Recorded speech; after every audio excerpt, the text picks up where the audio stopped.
Binuntutan ng dalawang China Coast Guard vessels ang barkong sinasakyan ng Atenito Coalition patungo ng Pag-asa Island. Pero tingin ng grupo, naninindak lang ang China. Nasa frontline ng balitang yan si Gio Robles.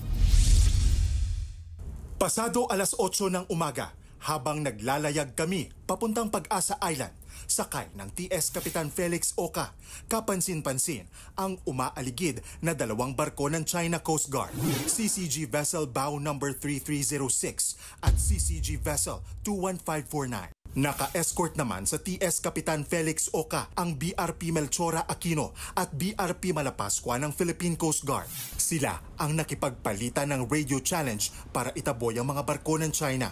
You're advised that you're currently sailing within the Philippine Exclusive Economic Zone. Hindi ito ang unang beses na hinarang ng China ang civilian mission ng Atenito Coalition. Pero desidido ngayon ang Atenito na ituloy ang biyahe. Paninindak lang. Yan ang giit ng Atenito Coalition matapos mamataan ang Chinese Coast Guard vessels. Hindi raw sila magpapapigil dahil malinaw ang misyon nito.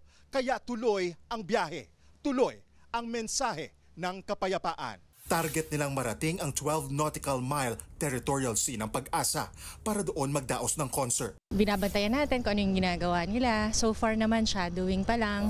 Pagka nagkaroon na ng sign ng mga dangerous maneuvering sila, that's the time na ako na tayo, na abort the mission ako. Bago umalis sa Palawan, una nang nagdaos ng send-off concert sa El Nido ang Atenito. Nag-perform dyan ang ilang international at local artists gaya ng Horizon. Naroon din si Ebe Dancel. This kind of event, mas nagiging makabuluhan yung ginagawa ko.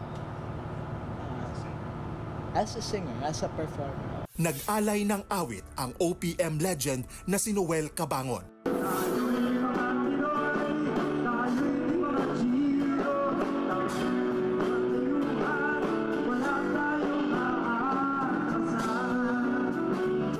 Mula West Philippine Sea, nagbabalita mula sa frontline. Gio Robles, News 5. Mga kapatid, Julius Babaw po. Iba na ang may alam at may pakialam sa panahon ngayon.